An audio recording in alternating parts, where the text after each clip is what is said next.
आज मामू तो इतना ज्यादा खुश थे क्योंकि उनके बहुत पुराने दोस्त मिलने आए हुए थे। अस्सलाम वालेकुम दोस्तों, रात के 10 बज रहे थे और अचानक मामू का प्लान बन जाता है कहीं घूमने का। और मामू का घूमने का प्लान इस वजह से बना है क्योंकि उनके बहुत पुराने साथी आ रहे थे और लखनऊ से नहीं काफी दूर फैजाबाद और पटना से आए हुए थे। और मामू की एक्साइटमेंट देख के तो हमें भी बहुत ज्यादा खुशी हुई थी। मामू के एक दोस्त ये शाहिद भाई जो कि 12 साल के बाद मिले हैं और दूसरे कासिम भाई जो 9 साल के बाद मिले हैं। और ये सारे ही दोस्त फरागत के बाद आज इकट्ठा हुए हैं, इसलिए इनकी मोहब्बत का एक अलग ही माहौल है। कुछ दोस्त आपके ऐसे भी होते हैं जिनसे मिलने के बाद आप सारी चीजें भूल जाते हैं और दोस्तों से मुलाकात करने के बाद चाय का जिक्र ना हो, ऐसा तो हो ही नहीं सकता। तो हम लोग आ गए थे छोटा इमाम बाड़े के सामने नवाबी के यहाँ नवाबी झाड़ने के लिए।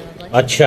और हम लोग आकर बैठ तो गए थे लेकिन डिसाइड नहीं हो पा रहा था कि क्या ऑर्डर किया जाए और बड़ी मुश्किल से यहाँ पर डिसाइड होता है कि क्या ऑर्डर करना है। इतनी देर में हमारा ऑर्डर भी आ गया था। तो भाई अब हमें भी सब्र नहीं हो रहा था तो हम भी शुरू हो जाते हैं खाने में। और उसके बाद हम लोगों ने यहाँ का स्पेशल डिजर्ट भी ट्राई किया और खाने पीने के बाद सब लोग खड़े होकर बातें कर रहे थे। और इतनी देर में फैसल भाई को कोई काम आ जाता है तो वो सबसे मुलाकात करके चल देते हैं अपने घर के लिए और हम लोग भी चल देते हैं यहाँ की फेमस रजवाड़ी चाय पीने के लिए। और ये तो मेरी फेवरेट भी है और यहाँ आने के बाद चाय ना पियो तो लगता है कुछ किया ही नहीं। और इस भाई का चाय बनाने का स्टाइल कुछ थोड़ा अलग है और सारे ही लोग खड़े होकर चाय का वेट कर रहे थे कि आखिर कब मिलेगी। तो फाइनली ये चाय हमारे हत्थे लगी गई थी। और ऐसी ठंड में चाय पीने का एक अलग ही मजा है। और किसको किसको यहाँ की चाय पसंद है वो जरूर बताइए। और आपको तो पता ही है लखनऊ की नवाबी में पान भी शामिल होता है। और अब पता नहीं ये लोग कहाँ जा रहे थे इतनी ठंड में, हमने कुछ पहना भी नहीं था। हम और तालिब भाई यहाँ पर देखते हुए जा रहे थे कि यहाँ पर रिपब्लिक डे की वजह से सारा डेकोरेशन भी हो गया है। मामू और उनके दोस्त इतने दिनों बाद मिले थे, वो बैठ के अपने सारे गप्पे लड़ा रहे थे और हम यहाँ पर बैठ के तो बोर हो गए थे। और ऐसी बातें शुरू हुई कि खत्म होने का नाम ही नहीं ले रही थी। और रात के 3:30 बजे फिर सबने चाय नाश्ता किया। 4 बजने वाला था, अब हम निकले थे अपने घर के लिए और इतनी ठंड में हमने कुछ पहना भी नहीं था और इसीलिए हमने हेलमेट लगा लिए ताकि ठंड ना लगे। तो आज का व्लॉग हमारा यहीं तक था, मिलते हैं अब इंशाल्लाह नेक्स्ट व्लॉग में। अस्सलाम वालेकुम।